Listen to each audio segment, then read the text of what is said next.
The medical bay doors slid open with a soft hiss. Dr. Zephon looked up from his datapad, expecting another routine patient. Instead, he saw something that made his 3 hearts skip a beat. A human walked in. But this was not like any human Zephon had seen in the medical files. This one was different, very different.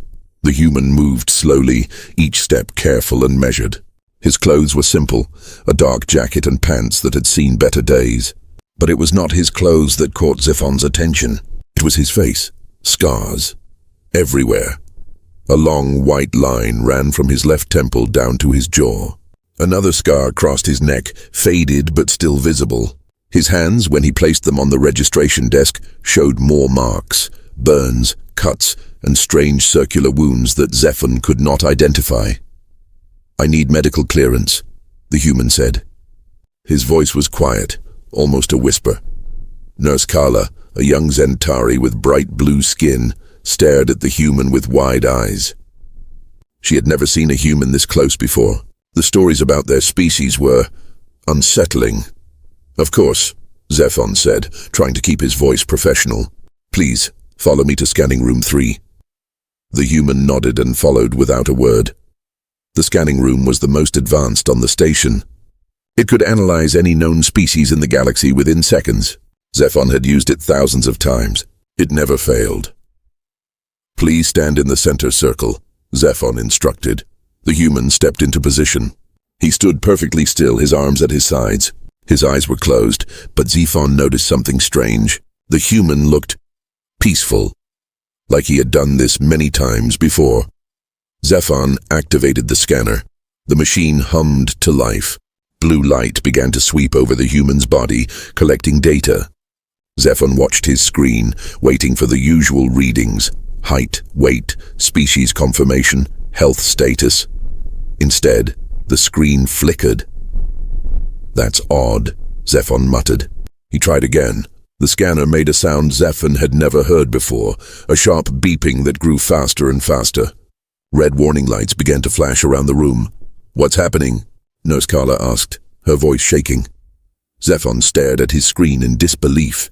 Error messages were popping up everywhere. Unknown species. Analysis failed. Caution. Subject classification impossible. "Doctor?" Carla stepped closer. "Should I call security?" Zephon shook his head. He had never seen anything like this. The scanner was supposed to work on every living being in the known galaxy, but now it was acting like the human was not even there. The human opened his eyes. "Is there a problem?" "The scanner. It cannot read you," Zephon said slowly. The human smiled, but it was not a happy smile. It was sad, tired. "They usually don't." "What do you mean?" Zephon asked. Before the human could answer, the scanner beeped again. This time new text appeared on the screen. Zephon's blood ran cold as he read it. Threat assessment maximum. Survival probability error. Warning, subject shows signs of multiple fatal injuries. "Warning, subject should not be alive," Kayla gasped. "Doctor, what does that mean?" Zephon could not speak. He stared at the human, then at the screen, then back at the human. The scars on the man's face suddenly made terrible sense. Each mark was not just a scar. Each one was a story. A story of something that should have killed him. "How?" Zephon whispered. The human tilted his head. "How what?" "How are you alive?" For a moment the human said nothing. He looked at the flashing lights, at the error messages on the screen, at the fear in Kayla's eyes. "That's a long story," he said finally. The scanner beeped one more time. A final message appeared on the screen, and Zephon's hands began to shake as he read it. Caution. Subject marked as impossible to kill. Recommend immediate evacuation. Species designation unknown threat. Zephon looked up at the human, who was watching him with calm, patient eyes. "Doctor," Kayla whispered, "what kind of creature cannot be killed?" The human heard her question. He smiled again, that same sad, tired smile. "The kind that has already tried to die," he said quietly. Many times, the lights continued to flash. The warnings continued to beep, and Zephon realized that everything he thought he knew about humans was wrong. Part 2. The scanner's revelation. Dr. Zephon's hands trembled as he stared at the impossible readings on his screen. The warnings kept flashing, each one more terrifying than the last. Fatal injury detected. Heart puncture healed. Fatal injury detected. Skull fracture healed. Fatal injury detected. Spinal severance healed. The list went on and on. This cannot be real, Zephon whispered. He turned to look at the human, who stood calmly in the scanning circle. These readings, they say you have died. Multiple times. The human stepped out of the scanner. Your machine is very good. Better than most. Nurse Kayla backed away toward the door. Doctor, we should call security. This thing, this creature. I am not a creature, the human said softly. My name is Marcus. I am just a man. Just a man. Zephon's voice cracked. The scanner shows 17 different fatal wounds on your body. 17. How does a just a man survive 17 deaths? Marcus touched the scar on his neck. It was thin and white, running from ear to ear. This one was first. Slavers caught our ship when I was 22. They cut my throat and left me for dead. Zephon felt sick. But you lived? I lived. Marcus moved to the long scar on his face. This one was second. Prison fight on Kepler Station.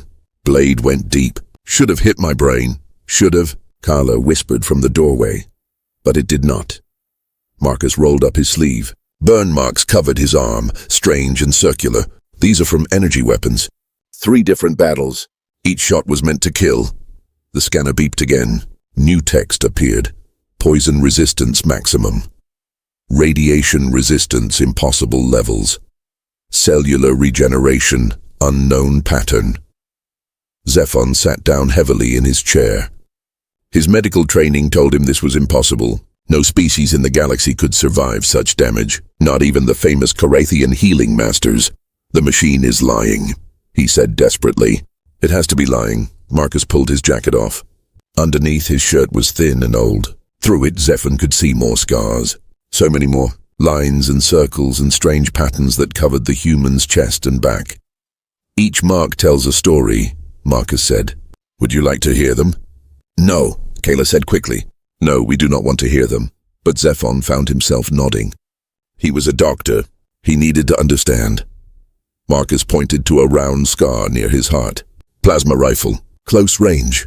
The shot went through my chest and out my back. I was dead for 3 minutes. Dead? Zephon stood up. What do you mean, dead? No heartbeat, no breathing. The medics gave up. Marcus's eyes were distant, remembering. But I came back. The scanner made a new sound, a low, warning tone that Zephon had never heard before. Subject analysis complete. Species human. Subtype unknown. Classification apex survivor. Recommendation: do not engage in combat. Recommendation: do not attempt termination. Carla made a small, scared sound. Apex survivor? What does that mean? Zephon knew. Every military doctor knew the term. It was theoretical, a creature that had survived so much that death became difficult. It means, Zephon said slowly, that he has been through so much pain, so much damage, that his body has adapted. Adapted how? Carla asked. Marcus answered instead. I heal faster now. I can handle poisons that would kill others. My body knows how to fix itself because it has had to do it so many times. The scanner beeped one final time. Warning, subject has survived 23 lethal encounters. Warning, current threat assessment inconclusive. Warning, species demonstrates impossible resilience. 23. 23 times this human should have died. Why? Zephon asked. Why do you keep surviving? What makes you different? Marcus put his jacket back on. I do not know. Maybe I am unlucky. Maybe I am lucky. Or maybe what? Carla whispered. Marcus looked at them both. His eyes were tired, so tired. But there was something else there. Something that made Zephon's blood run cold. Maybe humans are harder to kill than you think. The room fell silent except for the soft humming of the scanner. Zephon stared at this impossible man, this walking contradiction of everything he knew about life and death. What are you really? He whispered. Marcus smiled, but there was no joy in it. I am what happens when a human refuses to die. The scanner's screen flickered one last time. Final assessment. Termination probability 0.00%, 0%. The machine was saying it was impossible to kill this human. And looking at Marcus's scars, at his calm eyes, at his tired smile, Zephon was beginning to believe it might be right. Dr. Zephon could not stop staring at the screen. 0% chance of termination. In all his years as a medical officer, he had never seen such a reading. "This is impossible," he said for the 10th time. "No living being can have 0% death probability." Marcus sat down on the medical bench. He moved carefully, like someone who knew his body well. "Your machines are very smart, but they do not understand everything." Nurse Kyla stepped closer, her fear slowly turning to curiosity. "How do you do it? How do you survive things that should kill you?" Marcus was quiet for a long moment. He looked at his hands, scarred, marked, but steady. "Do you want to know the truth?" "Yes," Zephon said immediately. "The truth is, I do die." The room went cold. Carla gasped. Zephon felt his heart skip again. "What do you mean?" Zephon whispered. Marcus touched the burn marks on his arm. "The plasma rifle shot. I was dead for 3 minutes. My heart stopped. My brain stopped. I was gone." "But you are here," Kyla said. "Yes, I came back."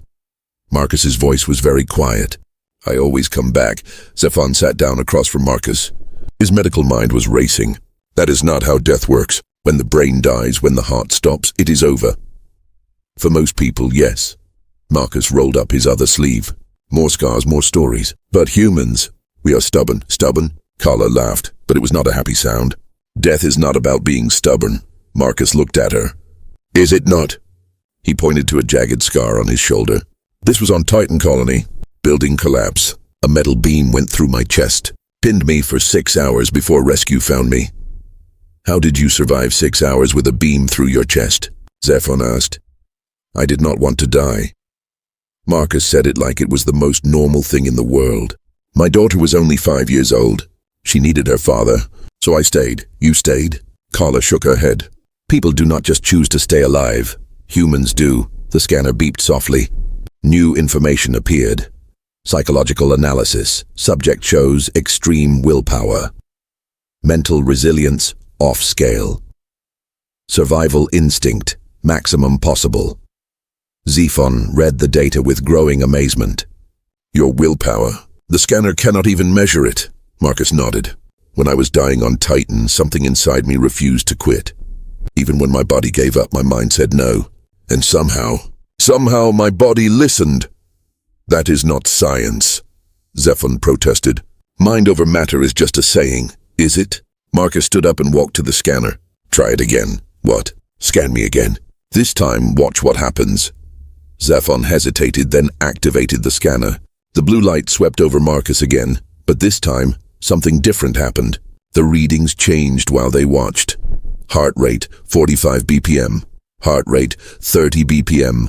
Heart rate, 15 BPM. "What are you doing?" Carla whispered. Marcus had his eyes closed. "Showing you. Heart rate, 5 BPM. Heart rate, 0 BPM. Warning, subject, cardiac arrest. Stop." Zephon jumped up. "You are killing yourself." But Marcus was smiling. Even with no heartbeat, he was smiling. Heart rate, 15 BPM. Heart rate, 45 BPM. Heart rate, 60 BPM, normal. Marcus opened his eyes. "I can slow my heart, stop it if I need to, then start it again." Zephon and Kyla stared at him in shock. "How?" Zephon whispered. "Practice." Marcus stepped out of the scanner. "When you die enough times, you learn things. You learn how your body works. You learn how to fix it. You learn how to make it listen." "This is not normal human ability," Kayla said. "No," Marcus agreed. "Most humans never need to learn it. They live safe lives. They die once when they are old. But some of us are not so lucky." The scanner displayed new information. Subject demonstrates conscious control over heart rate, pain response to bleeding, healing speed, toxin resistance. "You can control all of this?" Zephon asked. "I had to learn." Marcus's voice was sad. "Each time I almost died, I learned something new. How to slow bleeding, how to fight poison, how to keep my brain working when my body failed." "But why?" Carla asked. "Why keep fighting? Why not just let go?" Marcus looked at her with those tired, ancient eyes. Because giving up is not what humans do. He touched the scar on his neck again. When the slavers cut my throat, I had a choice. I could die easy or I could fight. I chose to fight. And every time after? Zephon asked. Every time after? Marcus nodded. Prison fights, battles, accidents, diseases. Each time the same choice. Give up or fight. And you always chose to fight. Always. The scanner made one final beep. Final analysis. Subject is powered by pure human will. Classification updated. Impossible to kill due to refusal to die. Zephon read the words twice. Then he looked at Marcus with new understanding. You cannot die because you will not die. Marcus smiled. The first real smile they had seen from him. Now you understand. But Kayla was backing toward the door again. If he cannot die, if he refuses to die, what happens when he gets angry? The smile faded from Marcus's face, and for the first time, Zephon saw something scary in the human's eyes. That, Marcus said quietly, is a very good question. Part 4. The test. The silence in the medical bay stretched like a tight wire. Nurse Carla's question hung in the air. What happens when he gets angry? Dr. Zephon felt a chill run down his spine. He looked at Marcus, who was still standing by the scanner. The human's face had changed. The tired sadness was still there, but now there was something else. Something darker. I do not get angry often, Marcus said quietly. It is dangerous. Before anyone could respond, the medical bay doors slid open. 3 security guards walked in. They were Carathians, tall, strong, with thick gray skin and 4 arms each. Behind them came Chief Security Officer Vox. Dr. Zephon, Vox said in his deep voice. We received alerts from your scanner. Multiple warnings about a dangerous subject. Zephon's heart sank. Chief Vox, I can explain. No need to explain. Vox looked at Marcus. We know what humans are. Violent, unpredictable. This one seems worse than most. Marcus did not move. He just watched the security team with calm eyes. The scanner readings show multiple fatal injuries. Vox continued. This suggests the human is a fighter, a killer. We cannot allow such a creature on our station. He is not a creature, Kayla said suddenly. Everyone looked at her in surprise. His name is Marcus. He is a person, Vox laughed. A person? Look at him, nurse. Look at those scars. Normal people do not survive what he has survived. One of the guards stepped forward. Sir, should we restrain the human? Yes, Vox said. Use the neural nets. Full power. Wait. Zephon moved between the guards and Marcus. He has done nothing wrong. He just came for medical clearance. Step aside, doctor. Vox's voice was cold. This is a security matter now. The first guard raised his neural net weapon. It was designed to shut down any nervous system instantly. Even the strongest aliens went down in seconds. Marcus finally spoke. I would not do that. Threatening us now. Vox smiled. Fire!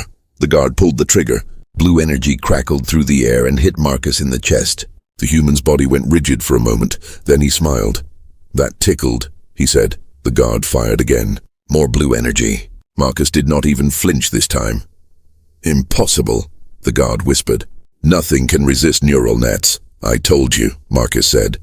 I would not do that. Vox's face darkened. Use physical restraints. All of you, take him down. The 3 guards rushed forward. They were trained fighters, each one strong enough to stop a raging Titan bear. Marcus did not run. He did not fight back. He just stood there. The first guard grabbed Marcus's arm. There was a sharp crack. The guard screamed and fell back, holding his hand. His wrist was broken. I did not even move, Marcus said calmly. The second guard tried to tackle Marcus. When he hit the human, it was like running into a steel wall. The guard bounced off and crashed into the medical equipment. The third guard was smarter. He used his weapon, a plasma stick that could cut through metal. He swung it at Marcus's head. Marcus caught the weapon with his bare hand. The plasma burned his palm, but he did not let go. He squeezed, and the weapon crumpled like paper. Enough, Marcus said, but Vox was not done. You want to see what happens when we get serious? He pulled out his sidearm, a military-grade pulse rifle. Let's see you survive this. Chief Vox, no! Zephon shouted. Too late. Vox fired 3 shots center mass. The energy bolts hit Marcus in the chest and stomach. The human staggered back, then he looked down at the smoking holes in his shirt. That was rude. The wounds were already closing. Zephan watched in amazement as the burned flesh healed itself in seconds. "What are you?" Vox whispered. Marcus took a step forward. Just one step. But somehow, the whole room seemed to get smaller. "I am someone you should not have shot," Marcus said. His voice was still quiet, still calm, but there was something underneath it now. Something that made all of them want to run. The scanner was right. Marcus continued. "I'm impossible to kill." "Do you know why?" No one answered.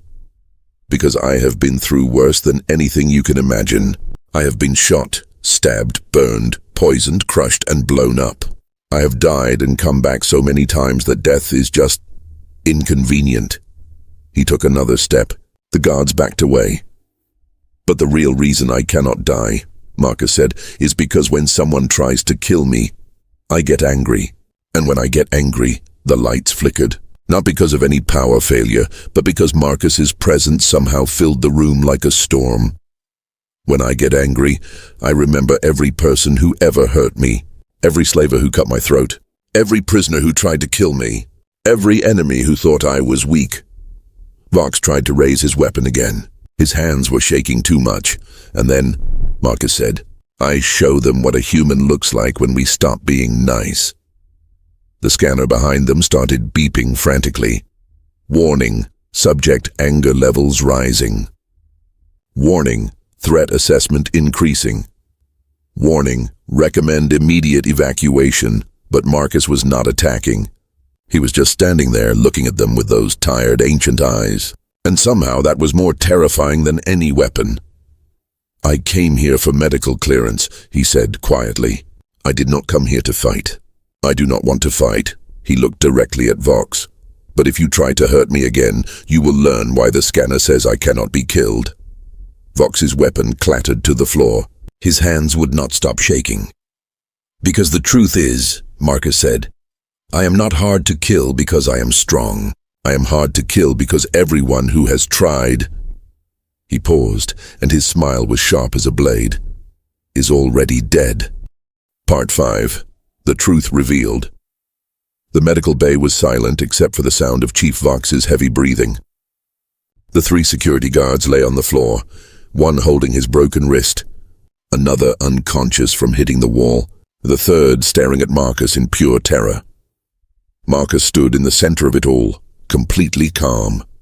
The anger was gone from his voice, but the power remained, like a storm that had passed but left the air charged with electricity. "Please," Vox whispered. "Do not kill us." Marcus tilted his head. "Kill you? Why would I kill you?" Because we attacked you." "Yes, you did." Marcus walked over to where Vox had dropped his weapon. He picked it up, examined it, then handed it back to the security chief. "Here, you dropped this." Vox stared at the weapon in his hands. "You are giving it back." "I do not need your weapon," Marcus said simply. "I never needed it." Dr. Zephan found his voice. "Marcus, what you just did, how did you do that without even fighting?" Marcus looked at him. "That is the real secret, Doctor. The thing your scanner could not understand." He walked to the window that looked out into space. Stars twinkled in the darkness beyond. "You want to know why humans are hard to kill? It is not because we are strong. Other species are stronger. It is not because we heal fast. Other species heal faster." Nurse Carla stepped closer. "Then why?" Marcus touched the glass with his scarred hand. "Because we understand something that most species do not. Pain is temporary. Death is permanent. But the will to live, that is eternal." The scanner beeped softly. "Psychological analysis complete. Subject motivation, protection of others. Threat level, defensive only." "Defensive only?" Vox read the screen in confusion. "But I just what?" Marcus turned back to them. "I stood there while you shot me. I gave you your weapon back. I did not hurt any of you." The guard with the broken wrist spoke up. "But my hand—" "Your hand broke when you tried to grab me," Marcus said. "My bones are harder now. My skin is tougher. When you grabbed me, it was like grabbing a steel bar. I did not break your hand. You broke your own hand on me." Understanding dawned on Zephan's face. The scanner was right. You are impossible to kill. But not because you are a weapon. No, Marcus said. Because I am a shield. He rolled up his sleeves again, showing the scars. Every mark on my body is from protecting someone else. The throat cut. I was protecting the other prisoners from slavers. The plasma burns. I was covering civilians during a pirate attack. And the heart wound? Carla asked softly. Marcus smiled sadly. I took a bullet meant for my daughter. The room was quiet. Everyone stared at this man who had survived the impossible. Not for himself, but for others. That is why I cannot die, Marcus continued. Because every time death comes for me, I remember the people I need to protect. My daughter, my friends, strangers who cannot protect themselves. He looked at each of them. Do you understand now? I am not hard to kill because I am dangerous. I am hard to kill because I refuse to leave others defenseless. The scanner displayed new information. Final analysis. Subject is powered by protective instinct. Species trait, humans will sacrifice everything for others. Recommendation, humanity should be allied, not feared. Vox read the words twice.